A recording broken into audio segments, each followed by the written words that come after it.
Hello everyone, my name is ExxotikGaming and welcome to my ASUS ROG phone. I first talked about this phone a couple of days ago. I did an unboxing and a first impressions video of this fantastic gaming phone. After I posted that video, I got so many comments from people asking, how does PUBG Mobile perform with this device? Now, I decided to answer that question in today's video and show you guys why I think this is one of the ultimate phones to play PUBG Mobile. I hope you guys are excited. Make sure to leave a like down below if you guys are hyped for this video. Check out the first impressions and unboxing video if you want to know more on what this phone exactly looks like, how it feels outside of PUBG Mobile. I'll leave a link to that down below in the description. But first off, before we get into the actual gameplay, showing you guys how this phone works with PUBG Mobile, we have to speak very briefly about some of the most unique features on this phone. There are two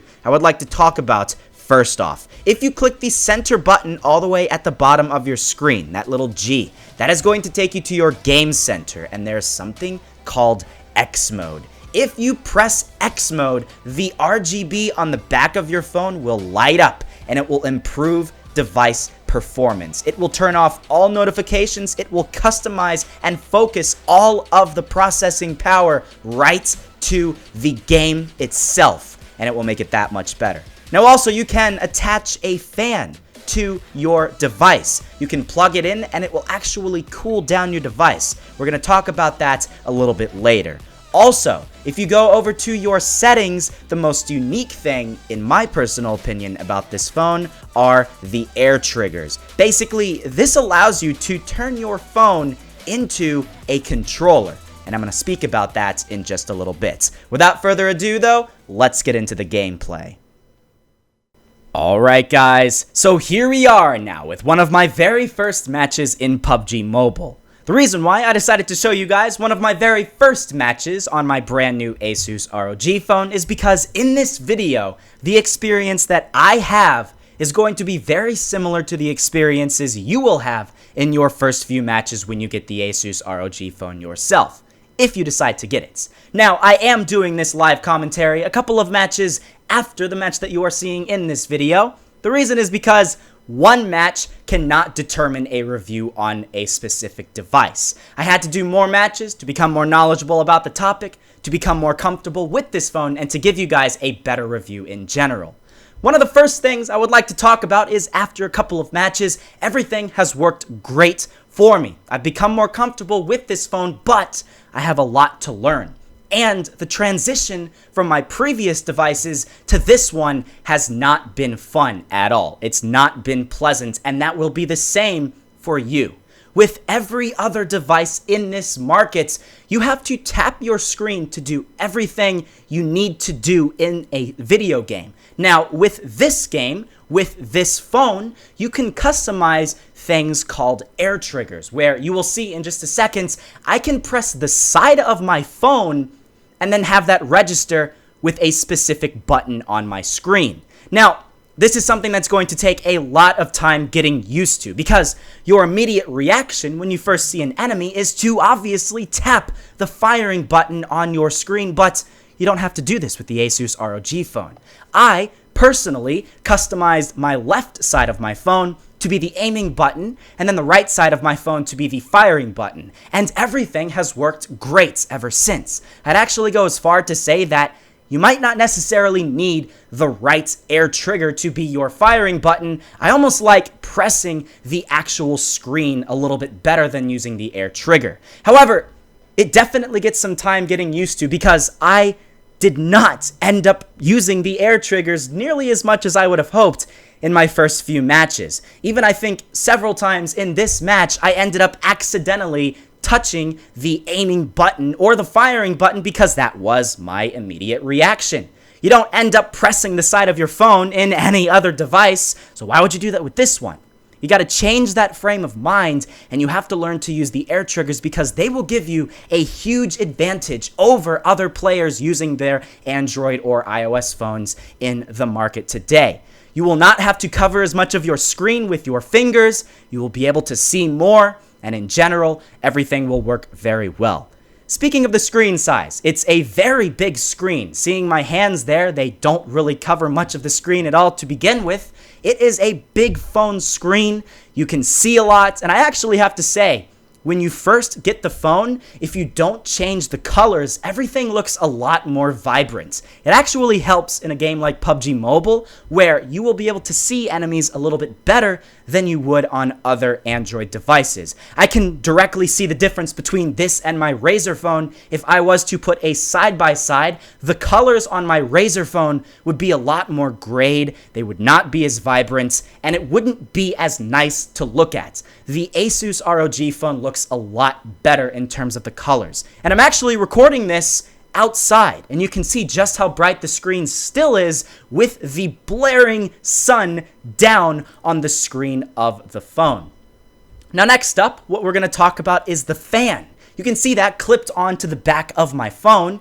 You even have the RGB connected to the fan, so you can still see that cool glowing transition of colors. But the fan does a lot more than just show you a cool RGB colored back. With the fan, it will obviously keep your device cool.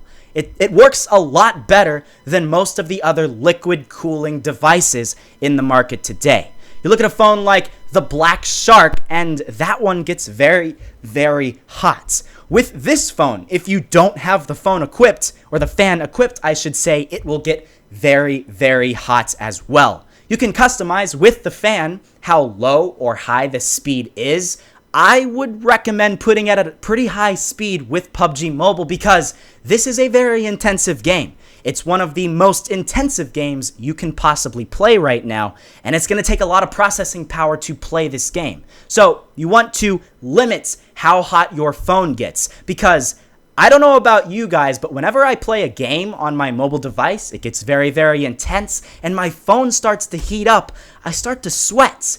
And then that translates over to bad gameplay because when you're sweating, sometimes you accidentally touch things on your screen you don't want to. And with a device that has a fan that fans out and bleeds out cooler temperatures to the rest of the phone, it will make you do better in later stages of a game. I always end up doing worse in the end parts of video games on my mobile devices, and I can't say that's the same anymore with the ASUS ROG phone.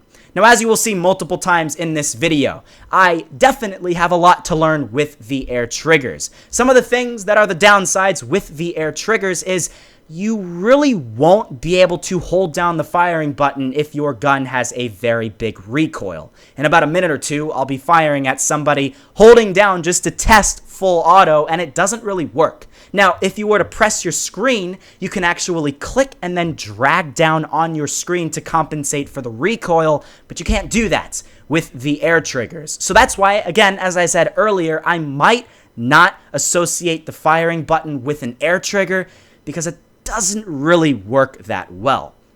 Now, you can customize it anywhere you want on your screen, so my personal suggestion is you might want to do that for something like your grenade button if you use grenades a lot, or maybe something like your energy drink or painkillers if you have to use that a lot. But in general, this is a fantastic phone. I'd actually say it would probably work a little bit better if you had some sort of case that didn't interfere with the fan, because sometimes it might get just a little bit uncomfortable holding it in the way that you see on my screen right here. I'm probably not holding it in the best optimal way. I've just found that works a little bit well for me right now. It's weird holding my fingers, my two pointer fingers that originally will touch the air triggers, just randomly up in the air. It's not something that you're generally going to immediately do.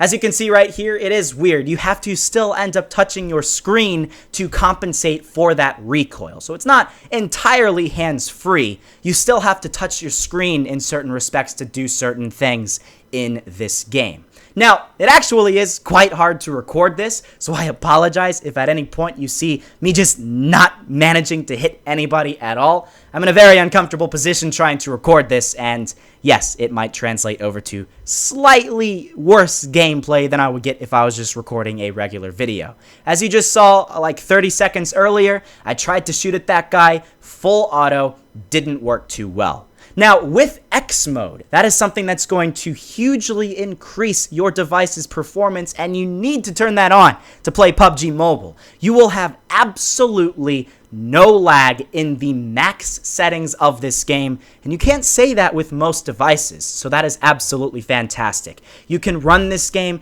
at the highest possible settings. You can have other tabs open, you can have other games open and paused, and this thing will still not fail. It will not have any lag whatsoever. It will run beautifully, and I mean, it makes sense for a phone that's $1,100 for the 512 gigabyte version, or for a phone that's around $800 for the 128 gigabyte version. You would expect this thing to run very well, and it does. It does. Now, a lot of people are going to ask, is this phone better than the Razer Phone 2? We don't really see that much footage of the Razer Phone 2 yet. A couple of people have done reviews on that thing, but the Razer Phone 2 doesn't really have many performance differences compared to the Razer Phone 1. I want to say that first off. The Razer Phone 2 is mainly an upgrade in terms of making it more user-friendly, non-gaming related, so you could use it more comfortably just as a regular phone or a text messaging phone for Snapchat, for other things like that. Now, it's great, that one's waterproof. This one is not waterproof. Don't be playing PUBG Mobile out in the middle of the rain, but you're probably not going to do that anyways. Anybody that gets the ASUS ROG phone is looking for the absolute best in the gaming phone industry, and they're probably not going to be as focused on finding a phone for regular everyday use. If you're wanting to find a phone like that, you're going to have to look at some of your big name brand phones. Your Samsungs, your Apple iPhones, your OnePlus phones, stuff like that. Your Google Pixels. All of those phone companies that are some of the biggest out there have commonly done well for every aspect of phone use, but the ASUS ROG phone is number one for gaming. So yes, my friends, that is it for today's video. If I was to rate this phone between 1 and 10 for gaming, I would give it an absolute 10 out of 10. The only downsides are the fact that, well, maybe the air triggers could just be a little bit more improved to where maybe you could touch other sides of your phone to do even more away with your fingers touching the phone. But yes, in the end, you can still do fantastic when playing a game like PUBG Mobile. So should you get it if you're a competitive PUBG Mobile player? Yes, you should. And with that, leave a like, subscribe, and I'll see you all in the next episode.